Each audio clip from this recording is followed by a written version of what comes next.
दोस्तों, pharma sector में भारत दुनिया का किंग है, ये बात तो हम सभी जानते हैं। लेकिन आपको ये बात जानकर काफी हैरानी होगी कि हमारी इतनी बड़ी फार्मा इंडस्ट्री पर अब यूरोपियन देशों की नजर टिकी हुई है, जिसके तहत ये देश चाहते हैं कि हम अपने पेटेंट और इंटेलेक्चुअल प्रॉपर्टी राइट्स में बदलाव करें, ताकि इन देशों की फार्मा कंपनियां भारत के मार्केट में भी अपने महंगे और ब्रांडेड मेडिसिन बेचकर मोटा मुनाफा कमा सके। पर आज की इस खास वीडियो में हम जानेंगे कि भारत ने आखिर कैसे इन देशों की मुंह पर इंकार किया और ये बात साफ कर दी कि फ्री ट्रेड एग्रीमेंट के लिए भी भारत अपने फार्मा सेक्टर से जुड़े किसी भी महत्वपूर्ण नियम में बदलाव नहीं करेगा, जिससे हम हमारे हेल्थ सेक्टर को ब्रांडेड और भारी कीमत वाली दवाइयों से बचा सकते हैं। तो चलिए अब इस वीडियो को शुरू करते हैं और पूरे मामले को डिटेल से समझने की कोशिश करते हैं। दरअसल दोस्तों, आज के समय में दुनिया भर में कई बड़ी फार्मा कंपनियां मौजूद है जो काफी दवाइयां बनाती है और इन दवाइयों को ब्रांडेड होने की वजह से काफी ऊंची कीमत पर बेचा जा सकता है, जिससे इन बड़ी बड़ी विदेशी कंपनियों को मोटा मुनाफा होता है। पर भारत में ऐसा बिल्कुल भी नहीं है, क्योंकि भारत का हेल्थ सेक्टर जेनेरिक दवाइयों को सपोर्ट करता है, जो कि इन ब्रांडेड दवाइयों के मुकाबले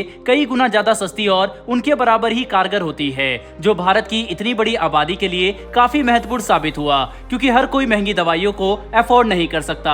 पर जेनेरिक दवाइयों की वजह से हर किसी के लिए इलाज संभव हो सका। लेकिन ये सवाल उठता है कि आखिर ब्रांडेड दवाइयां इतनी महंगी क्यों होती है। तो इसे समझने के लिए हमें यह समझना पड़ेगा कि पेटेंट क्या होता है। दरअसल पेटेंट एक ऐसा सिस्टम है जिसका इस्तेमाल करने से किसी एक कंपनी या व्यक्ति को किसी भी खास प्रोडक्ट के मैन्युफैक्चरिंग का अधिकार होता है। मतलब अगर कोई कंपनी किसी दवाई का पेटेंट करा लेती है तो उस कंपनी के अलावा उस दवाई को कोई भी दूसरी देश या कंपनी नहीं बना सकती। तो उस कंपनी के अलावा उस दवाई को कोई भी दूसरा देश या कंपनी ना तो बेच सकती है और ना ही उसे मैन्युफैक्चर कर सकती है।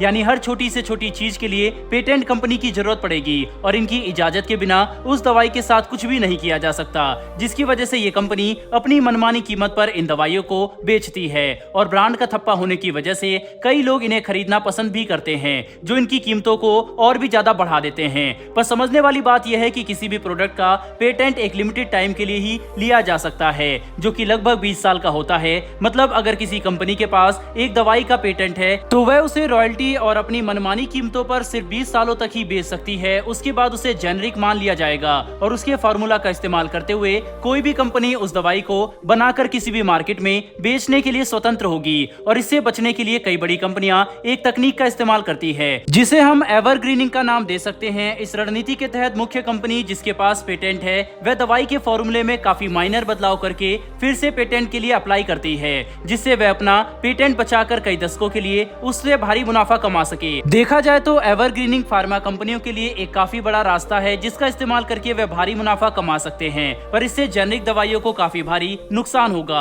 और यही वजह है कि भारत ने इस पर पूरी तरह से प्रतिबंध लगा रखा है। मतलब कोई भी कंपनी एवरग्रीनिंग का इस्तेमाल करके भारत के अंदर अपनी दवाइयों को ज्यादा लंबे समय के लिए पेटेंट नहीं रख सकती। और इसी नियम में यूरोपियन यूनियन बदलाव चाहता है, ताकि विदेशी कंपनियां अपने पेटेंटेड दवाइयों को भारत के अंदर लंबे समय तक बेचकर भारी मुनाफा कमा सके, जिसके लिए भारत ने साफ तौर पर इंकार कर दिया है। कि भारत ने यह बात भी साफ कर दी है कि हम एफटीए की पूरी बातचीत में एवरग्रीनिंग पर कोई भी बदलाव नहीं करेंगे, क्योंकि इससे हमारी आबादी के एक बड़े तबके को नुकसान होगा। दोस्तों, आपको यह बात जानकर हैरानी होगी कि दुनिया भर में 20% जेनेरिक मेडिसिन की सप्लाई अकेले भारत करता है। इतना ही नहीं, बल्कि आज भारत के अंदर 70 से लेकर 80% की आबादी को जेनेरिक मेडिसिन दी जाती है, जिनके लिए ये काफी जरूरी है। साथ ही हमारे हेल्थ केयर सिस्टम में कई ऐसी सरकारी योजनाएं मौजूद है जो जेनेरिक मेडिसिन पर पूरी तरह से निर्भर करती है। ऐसे में अगर हमने अपने पेटेंट के नियमों में कोई भी बदलाव किया तो इससे भारत के हेल्थ केयर सिस्टम को नुकसान होगा, जो हम इतनी बड़ी आबादी के साथ बिल्कुल भी नहीं सह सकते।